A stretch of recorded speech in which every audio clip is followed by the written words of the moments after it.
Your sister is successful and responsible, unlike you," my father Raymond announced during dinner, raising his wine glass toward Isabella. "She doesn't need help from anyone." I sat there at the dining table in our family home in Denver, Colorado, feeling the familiar sting of his words. The candlelight flickered across Isabella's smug smile as she basked in Raymond's praise. She looked stunning as always, her designer blouse perfectly coordinated with her expensive jewelry. Everything about her screamed success. "Isabella climbed the corporate ladder through hard work, unlike your freelance dabbling," Raymond continued, his voice filled with pride. "Look at her apartment, her car, her wardrobe. She's completely self-reliant." I quietly cut into my roast chicken, keeping my expression neutral. 2 years of these dinner conversations had taught me to stay silent, while Raymond celebrated Isabella's supposed achievements and dismissed my work as worthless computer games. "She's making real money in retail management," he went on. "Not like Hannah, sitting at home playing around on computers all day." Isabella beamed at the comparison. "Thank you, Dad. I've worked really hard to get where I am. It feels amazing to be financially independent." I nearly choked on my water. Financially independent? The woman who had begged me for $4,000 just last week for her credit card payments? "Excellent," I said quietly, setting down my fork. "Then she won't need my $4,000 monthly support anymore." The words hung in the air like smoke from an extinguished candle. Isabella's confident smile disappeared instantly, replaced by a look of panic. Raymond stopped mid-chew, his eyebrows furrowing in confusion. "What did you just say?" he asked slowly. "I said Isabella won't need my monthly transfers anymore since she's so successful and independent." I kept my voice calm, watching my sister's face drain of color. Isabella's mouth opened and closed like a fish gasping for air. She had spent 2 years building this image of corporate success while secretly living off my earnings. Now her carefully constructed facade was crumbling with just one sentence. "Hannah, we agreed to keep that private," Isabella whispered desperately, her voice barely audible. "Keep what private?" Raymond demanded, looking between us with growing alarm. The room felt charged with tension. I could see Isabella calculating how much she had to lose if the truth came out. Her entire identity as the successful daughter, the one Raymond was proud of, the one who didn't need family help, was about to shatter. This was the moment I had been unconsciously waiting for. 2 years of being dismissed, 2 years of watching Isabella take credit for a lifestyle I was funding, 2 years of Raymond's constant criticism of my work. The golden child was about to fall from her pedestal, and I was the one holding the rope. My name is Hannah Martinez, and I'm 32 years old. For the past 4 years, I've been running a successful e-commerce business from my modest apartment in downtown Denver. While my family sees me as an underachiever who plays around on computers, I've quietly built an empire selling specialty outdoor gear through multiple online platforms. My business, which I call Mountain Peak Essentials, started small, but has grown beyond my wildest dreams. I source high-quality hiking and camping equipment from manufacturers across the country and sell them through my own website, Amazon, and several other platforms. Last year alone, I generated $750,000 in revenue. My profit margins are healthy, and my customer reviews consistently rate 5 stars. The irony isn't lost on me. While Raymond dismisses my computer dabbling, I make more in a month than most people see in a year. But I've always been private about my success. I dress simply, drive a reliable Honda Civic, and live below my means. Money has never been about status for me. Isabella, on the other hand, has always been about appearances. At 28, she works as a retail manager at a high-end clothing store in Cherry Creek, earning around $45,000 annually. It's a respectable job, but hardly the executive position Raymond believes she holds. 2 years ago, Isabella came to me in tears. She had racked up enormous credit card debt trying to maintain a lifestyle she couldn't afford. The apartment she rented was bleeding her dry, Her car payments were astronomical, and she was drowning in designer purchases she had made to keep up with her wealthy friends. "I'll pay you back, I promise," she had begged. "I just need help until I get promoted. I can't let Dad know I'm struggling." Being the older sister, I felt protective. I agreed to transfer $4,000 monthly to cover her shortfalls, with the understanding that it would be temporary. Isabella promised she would use the time to get her finances in order and eventually become truly independent. Instead, she used my money to fund an even more extravagant lifestyle. She moved to a luxury apartment, bought expensive clothes, and started posting on social media about her successful career.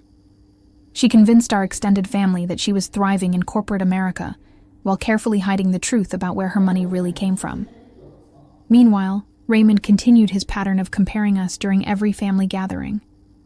He would praise Isabella's independence and business acumen while dismissing my work as a hobby. He genuinely believed that Isabella's retail management position was more valuable than my thriving online business. "Hannah needs to get a real job," he would say to relatives. "Isabella is the responsible one. She's making something of herself." The worst part was watching Isabella nod along with these comparisons, never once acknowledging that her entire lifestyle was subsidized by the sister Raymond constantly criticized. She had become comfortable with the lie, comfortable with letting me fund her image while taking all the credit. Tonight's dinner was supposed to be another celebration of Isabella's latest promotion at work. Instead, it was about to become the night when the truth finally came out. The silence stretched on for what felt like hours, but was probably only 30 seconds. Raymond set down his fork and stared at me with the expression he usually reserved for discussing my disappointing life choices. "Hannah, explain what you mean by monthly transfers," he said slowly. Isabella shot me a desperate look across the table. "Dad, it's not what it sounds like," she began, but her voice lacked conviction. $4,000, I repeated clearly. "Every month for the past 2 years. $96,000 total to cover Isabella's rent, car payments, credit cards, and shopping habits." Raymond's face went through several color changes, from confusion to disbelief to something approaching anger. "That's impossible. Isabella makes good money at her management position. She makes $45,000 a year managing a clothing store," I said matter-of-factly. "Which is a perfectly respectable salary, but not nearly enough to support the lifestyle she's been living." "Hannah, please stop," Isabella whispered, tears starting to form in her eyes. But I was done protecting her image. Her luxury apartment costs $2,800 a month. Her car payment is $600. Add in utilities, insurance, credit card minimums, and daily expenses, and she's been short about $4,000 monthly to maintain the standard of living Dad has been praising. Raymond looked at Isabella with growing horror. "Is this true?" Isabella's carefully applied makeup was starting to run as tears rolled down her cheeks. "I was going to pay her back. I just needed time to get established." "Established in what?" Raymond demanded. "You told me you were promoted to district manager last year." "I oversee 3 sales associates," Isabella admitted quietly. "It's not really district management." The truth was finally spilling out. For 2 years, Isabella had been crafting elaborate stories about her career advancement, creating fictional promotions and salary increases that existed only in her imagination and Raymond's proud retellings to friends and neighbors. "So while I've been telling everyone how successful you are, how independent you are, you've been living off your sister's charity." Raymond's voice was rising. "It wasn't charity," Isabella protested weakly. "It was a loan. A loan with no repayment terms, no interest, and no end date," I corrected. "A loan you never mentioned when you were letting Dad use me as a cautionary tale about responsibility and success."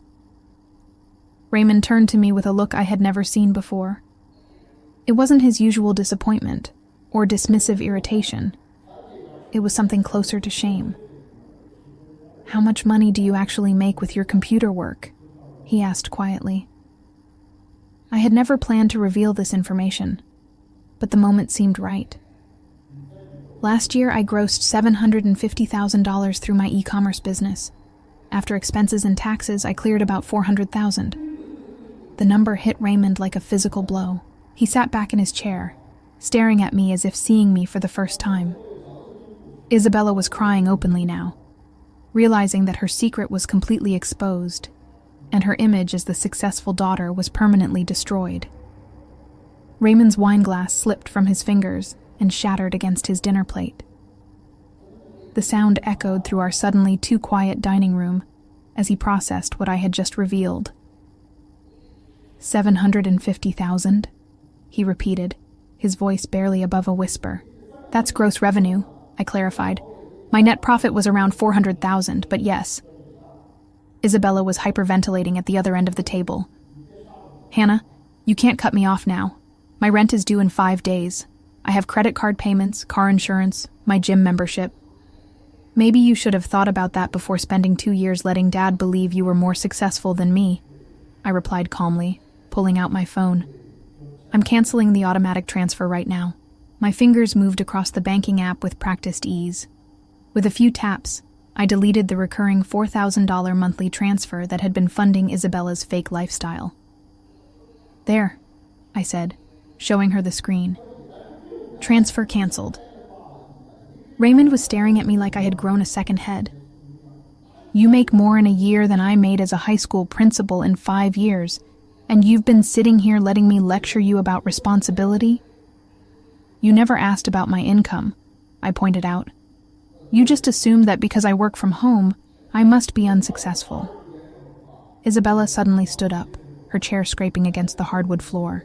Dad, you have to make her keep helping me. I'll lose my apartment. Sit down, Isabella, Raymond said sharply, his tone cutting through her panic. You've been lying to me for 2 years. I wasn't lying exactly, she protested. I was just managing the narrative. Managing the narrative? Raymond's voice dripped with disgust. You told me last Christmas that you got a $15,000 bonus for exceeding sales targets. Isabella's face crumpled. I knew you'd be disappointed if you found out I was struggling. So instead, you let me believe Hannah was the family disappointment while she was literally paying for your life. Raymond stood up, his own chair joining the chaos.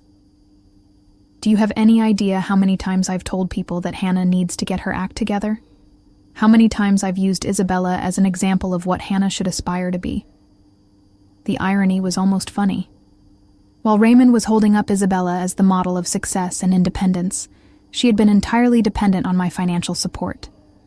Every designer outfit he praised, every luxury she flaunted, every achievement he celebrated had been purchased with money from my supposedly worthless business. Hannah, I need you to reconsider, Isabella pleaded, moving around the table toward me. I'll pay you back with interest. I'll get a second job. I'll do whatever you want.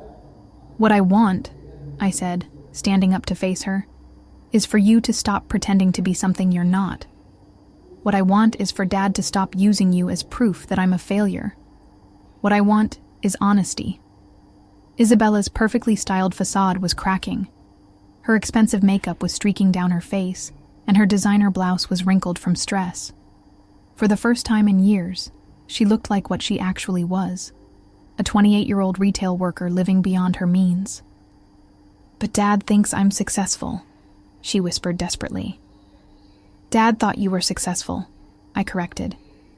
Now he knows the truth. Raymond was pacing the length of the dining room, running his hands through his graying hair. 2 years, he muttered. 2 years of bragging about Isabella's corporate climb while dismissing Hannah's business as a hobby. It's not a hobby when it pays better than most corporate executives, I said quietly. He stopped pacing and looked at me with something that might have been respect. What exactly do you sell? Outdoor gear, I replied. Hiking equipment, camping supplies, specialized clothing. I have relationships with manufacturers across the country and distribute through multiple online channels. My customer base is primarily adventure enthusiasts who appreciate quality equipment and excellent service. Raymond blinked slowly. And this generates $750,000 annually. More some years, less others. But consistently profitable? Yes. Isabella was still crying, but now her tears had taken on a different quality. These weren't tears of panic about being discovered. These were tears of genuine grief for the life she was about to lose. "I need specifics about your business," Raymond said, settling back into his chair with a new intensity. "I want to understand exactly what I've been dismissing all these years." Isabella looked between us with growing desperation. She was realizing that Raymond's attention had completely shifted away from her crisis and toward understanding my success. "I started Mountain Peak Essentials 4 years ago," I began. "I noticed a gap in the market for high-quality outdoor gear that wasn't outrageously expensive. Most camping equipment is either cheap garbage that breaks after one trip, or luxury items priced for trust fund kids." Raymond leaned forward, actually listening to me for perhaps the first time in my adult life. "So I researched manufacturers, built relationships with suppliers who produce equipment for major brands, but also do private label work. I created my own line of products that match the quality of premium brands at roughly 60% of their retail price." And people actually buy this stuff online?" Raymond asked. "Dad, camping and hiking are massive industries," I explained. "People spend billions of dollars annually on outdoor recreation. The problem is that most gear companies focus on extreme athletes or casual weekend warriors. I target serious enthusiasts who want professional-grade equipment but don't want to pay luxury prices." Isabella was scrolling frantically through her phone, probably calculating her monthly expenses, and realizing how quickly her world was about to collapse. "My average order value is around $250, I continued. "I process roughly 1,200 orders per month across all platforms. My gross margin runs about 40% after product costs, but before marketing and overhead." Raymond was doing math in his head. 1,200 orders times 250 is 300,000 monthly. Times 12 months, 3.6 million in gross revenue, I finished. "But that's been my peak year. I told you last year's numbers, which were more typical." The magnitude of my business was finally sinking in. Raymond had spent years treating me like an unemployed college graduate playing video games in my apartment, when I was actually running a multi-million-dollar operation. "Where do you work from?" he asked. "My apartment has a dedicated office space, but most of the logistics are handled through third-party fulfillment. I manage inventory planning, vendor relationships, marketing, customer service, and financial planning. The physical shipping happens through a warehouse in Commerce City." Isabella suddenly looked up from her phone with panic in her eyes. "Hannah, my credit card minimum payments alone are $1,800 a month. Without your transfers, I can't even make the minimums." "Maybe you shouldn't have bought so much designer clothing," I suggested. "Or maybe you should have been honest about your situation instead of building a lie that required constant financial support." "But what am I supposed to tell people?" Isabella wailed. "Everyone thinks I'm successful." "Tell them the truth," Raymond said harshly. "Tell them you've been living a lie funded by the sister you and I both dismissed as unsuccessful." The weight of the revelation was clearly affecting him. Every conversation we had ever had about my career was being recontextualized. Every time he had criticized my work choices, every time he had held up Isabella as an example, every time he had suggested I get a real job was now revealed as ignorant and hurtful. "I need to call your Aunt Jennifer," Raymond said suddenly. "Why?" Isabella asked with dread. "Because last month I told her that Hannah should follow Isabella's example and find a traditional career path. I told her that Isabella's retail management position was proof that traditional employment was more stable than entrepreneurship. My Aunt Jennifer, Raymond's sister, was a successful real estate developer who had always been supportive of my unconventional career path. She had probably held her tongue when Raymond made those comments, but she must have known how misguided his perspective was. Isabella was spiraling into full panic mode. She had pulled out her laptop and was frantically searching for apartments she could actually afford on her retail salary. "Look at this," she said, showing us a studio apartment listing. 600 square feet for $1,500 a month, and it doesn't even have a dishwasher. "Welcome to living within your means," I replied without sympathy. Raymond was still processing the business details, Hannah, when you said you work from home, I pictured you in pajamas browsing social media. I never imagined you were running a legitimate operation. That's because you never asked, I pointed out. Every time I tried to explain what I do, you would interrupt with advice about getting a traditional job. He had the decency to look ashamed. I thought I was helping. I thought I was encouraging you to be more like Isabella. More like Isabella, I repeated. You mean more like someone who lies about their income, lives entirely on credit, and depends on family handouts while pretending to be independent? Isabella slammed her laptop shut. I wasn't trying to hurt you, Hannah. I was just trying to make Dad proud. By using me as the family disappointment while living off my success? The anger I had been suppressing for 2 years was finally coming out. Do you know how many family gatherings I've sat through listening to lectures about responsibility and work ethic while funding your entire lifestyle?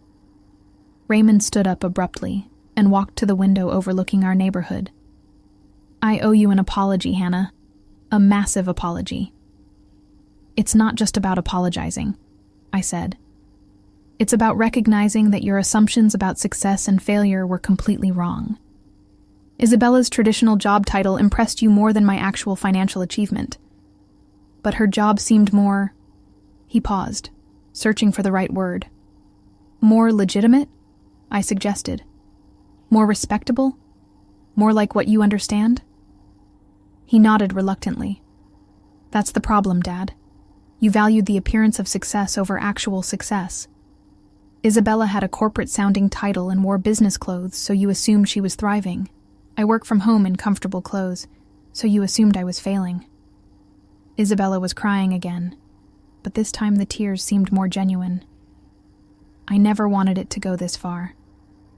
I thought I would get promoted or find a higher-paying job and eventually be able to stop needing your help. For 2 years? I asked skeptically. I kept thinking next quarter would be better, or next year. I kept thinking something would change. The only thing that changed was your spending, I pointed out. Instead of using my support to get stable, you used it to justify spending even more. Raymond returned to the table and sat down heavily. What happens now? Now Isabella figures out how to live on her actual salary, I said. And maybe both of you stop treating my career like a cute hobby that I'll eventually outgrow. And what about the money Isabella owes you? Raymond asked. I had been thinking about this question for months. I consider it an expensive lesson. I'm not expecting repayment, but I'm also not providing any more support. Isabella looked up with hope in her eyes. So, you're not angry about the money? I'm angry about the lying, I clarified. I'm angry about being used as the family cautionary tale while funding the very lifestyle Dad was praising you for. The money was my choice to give, but the deception wasn't acceptable. Raymond was quiet for a long moment. When he finally spoke, his voice was different than I had ever heard it. Hannah, I would like to learn more about your business. Not to criticize or suggest changes, but because I clearly don't understand what you've accomplished, and I'd like to. For the first time all evening, I smiled. 3 weeks later, I sat in my home office watching my bank account grow instead of shrink by $4,000. The money I had been sending to Isabella was now being reinvested into expanding my business internationally, and the results were already showing. Isabella had moved into a modest one-bedroom apartment 15 minutes from her retail job. She had sold most of her designer clothing and jewelry to cover her credit card payments, and I had heard through Raymond that she was working extra shifts to make ends meet. The most satisfying part wasn't watching Isabella struggle with reality. It was watching Raymond come to terms with how wrong he had been about both of us. He had called me every few days since our dinner confrontation, asking detailed questions about my business operations. Not critical questions or suggestions for improvement, but genuine curiosity about how I had built something successful, while he was dismissing it as worthless. I told Jennifer about your real revenue numbers, he admitted during one of our calls. She laughed at me for 20 minutes straight. Aunt Jennifer always knew you were underestimating me, I replied. She said she tried to tell me several times, but I wouldn't listen. Raymond's voice carried a weight of regret. She said I was being an arrogant fool who couldn't recognize success because it didn't look like what I expected. That sounded exactly like something Jennifer would say. She had never been shy about calling out family members when they were being ridiculous. The worst part, Raymond continued, is realizing how many people I told that Isabella was the responsible one, and you needed to get your act together. I was bragging about her corporate success to everyone. And now? Now I have to figure out how to explain that everything I said was wrong. That the daughter I was criticizing was actually more successful than I ever dreamed. And the daughter I was praising was living in a fantasy funded by her sister's generosity. The reversal was complete. Raymond's entire understanding of his daughters had been flipped upside down, and he was struggling to reconcile his assumptions with reality. The most dramatic consequence came when Isabella's carefully constructed social media presence began to crumble. She had built an enormous following by posting photos of her luxury lifestyle, her designer outfits, and her expensive apartment. Her social media fed the narrative that she was a successful young professional living her best life. Without my financial support, that content stream dried up immediately. She could no longer afford the designer pieces that had been central to her online image. Her luxury apartment was gone, replaced by a modest space that didn't photograph well. Her expensive dinners and shopping trips became memories. Her followers began to notice. Comments on her posts shifted from admiration to concern. "Where have you been? Are you okay? Your content has really changed lately." Isabella tried to maintain the facade for a few weeks, posting throwback photos and recycling older content. But eventually, people started asking direct questions about her apparent lifestyle change. The final blow came when one of her former co-workers, someone she had probably bragged to about her corporate success, commented publicly asking about her big promotion that never seemed to have happened. Isabella's social media presence, which had been built entirely on the lie of her financial success, became impossible to maintain once the truth was revealed. She eventually made her accounts private and stopped posting altogether. Meanwhile, Raymond had begun telling people the truth about my business success. It was awkward for him, having to explain that he had been wrong about both of his daughters for years. But he seemed committed to making up for his mistakes by giving me the recognition I had earned. "I'm proud of what you built," he told me during one of our conversations. "I'm ashamed that I couldn't see it when it was right in front of me." Those words meant more to me than all the money I had ever made. Isabella's transition back to reality proved more brutal than anyone anticipated. Within 6 months of losing my financial support, she had been forced to declare bankruptcy, unable to manage the credit card debt she had accumulated while living far beyond her means. The luxury apartment, designer wardrobe, and expensive car were all repossessed or sold, leaving her with barely enough furniture for her small studio apartment. Her social media followers, who had admired her seemingly glamorous lifestyle, began to distance themselves once they realized her success had been entirely fabricated. Former friends stopped inviting her to expensive social events she could no longer afford, and dating became complicated when potential partners expected the affluent woman her online presence had portrayed. Raymond faced his own social embarrassment when family members and neighbors learned that he had spent years criticizing his actually successful daughter while praising the one who had been living on borrowed money and borrowed time, forcing him to confront not only his favoritism, but also his fundamental misunderstanding of what constituted real achievement versus mere appearance. As I reinvested the recovered $4,000 monthly into expanding Mountain Peak Essentials into European markets, I realized that Raymond's years of dismissive comments had inadvertently become the fuel for my determination to prove that success comes in many forms, not just the traditional paths he understood and valued. The greatest victory wasn't watching Isabella face the consequences of her deception, but rather witnessing Raymond finally recognize and respect the business empire I had built while he was looking the other way, teaching me that sometimes the most satisfying revenge is simply allowing the truth to speak louder than the lies that once defined you.